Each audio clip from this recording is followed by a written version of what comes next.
जय श्री राम दोस्तों। मैं आप सभी का राम कथा में स्वागत करता हूँ। जैसा कि आप सभी ने भाग 8 में जाना कि कैसे त्रिशंकु जो कि एक राजा थे, वे कैसे अपने शरीर के साथ स्वर्ग को गए, और उस भाग में यह भी जाना कि विश्वामित्र जी को कैसे महर्षि की पदवी मिली।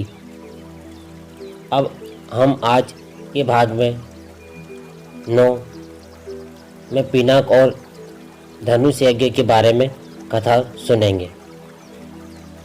दूसरे दिन प्रातःकाल राजा जनक से महर्षि विश्वामित्र ने कहा, हे राजन, दशरथ के इन दोनों कुमारों की इच्छा पिनाक नामक धनुष को देखने की है, अतः आप इनकी इच्छा पूर्ण करने की व्यवस्था कर दीजिए।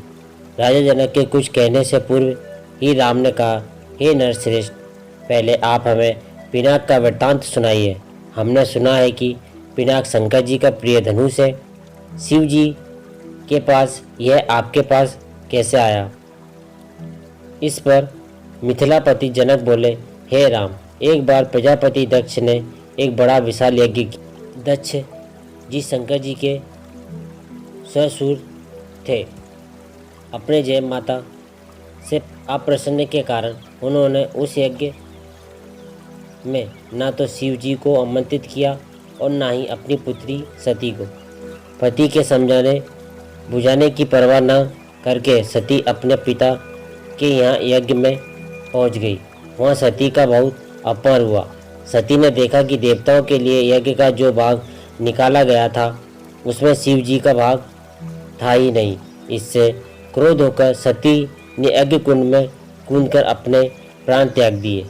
महादेव जी के गणों ने जो सती के साथ राजा दक्ष के यहाँ आए थे, लौटकर महादेव जी को सारा वृत्तांत बताया।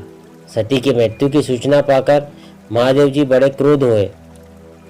उन्होंने राजा दक्ष की यज्ञ भूमि में जाकर उस यज्ञ को नष्ट कर डाला। फिर वे अपना पिनाक नामक धनुष चढ़ाकर देवताओं को मारने के लिए अग्रसर हुए, क्योंकि देवताओं ने उस यज्ञ का भाग महादेव जी को नहीं दिया था। महादेव जी का यह रौद्र रूप देखकर सारे देवता बहुत भयभीत हुए। देवताओं ने अनुनय विनय करके महादेव जी का क्रोध शांत कराया। क्रोध शांत होने पर महादेव जी ने पिनाक को देवताओं को दे दिया और कैलाश पर्वत पर लौट गए। देवताओं ने उस धनुष को हमारे पूर्व पुरुष देवरात को दे दिया, तभी से वह धनुष हमारे यहाँ रखा है। हमारे पूर्वजों की स्मृति चिन्ह होने के कारण हम इस धनुष की देखभाल सम्मान के साथ करते आ रहे हैं। इसी बीच एक बार हमारे राज्य में अनावृष्टि के कारण सूखा पड़ गया, जिससे प्रजाजनों को भयंकर कष्ट का सामना करना पड़ा। उस कष्ट से मुक्ति पाने के लिए मैंने एक बहुत बड़ा यज्ञ किया।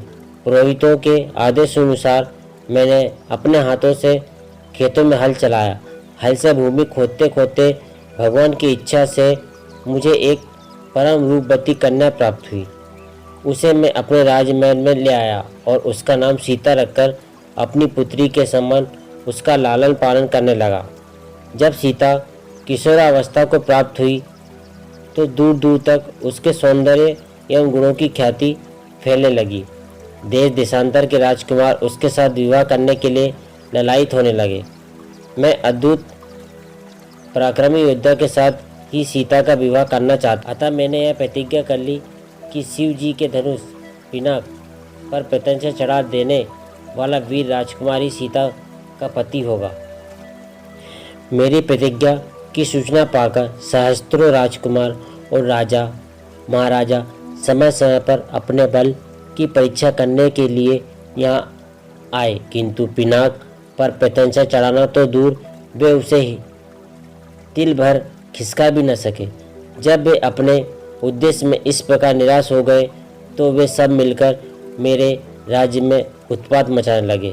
मेरे प्रदेश को चारों ओर से घेर लिया और निरीह प्रजाजनों को लूटकर आतंक फैलाने लगे। मैं अपनी सेना को लेकर उनके साथ निरंतर युद्ध करता रहा। वे अनेक राजा थे, उनके पास सेना भी बहुत अधिक थी, इसलिए इस संघर्ष में मेरी बहुत सी सेना नष्ट हो गई है। इस पर मैंने भगवान को सहारा मानकर उनकी तपस्या की। मेरी तपस्या से प्रसन्न होकर भगवान ने मुझे देवताओं की चतुरंगिनी सेना प्रदान की।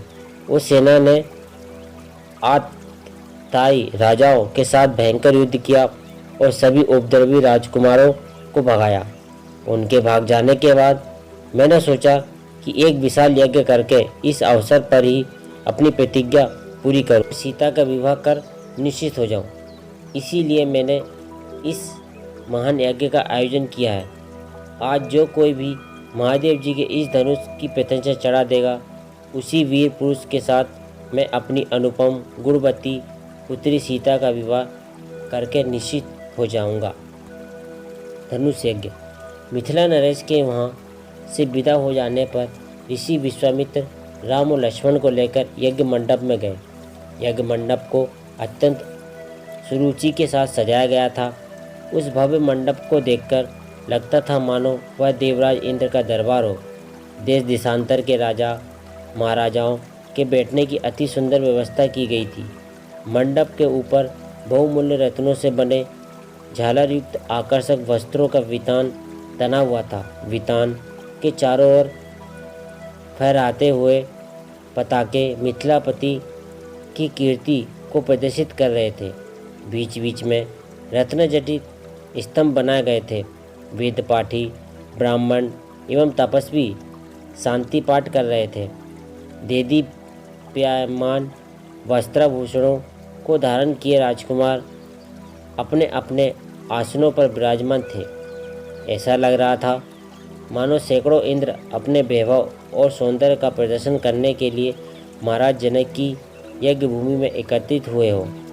इस सौंदर्य का अवलोकन करने के लिए जनकपुर की लावण्यमयी रमणियाँ अपने घरों के झरोकों से झांक रही थीं। गर्जन तर्जन करते हुए पिनाक को इस मनोमुग्धकारी वातावरण में यज्ञ भूमि में लाया गया। सभी की उत्सुक दृष्टि उसी ओर घूम गई।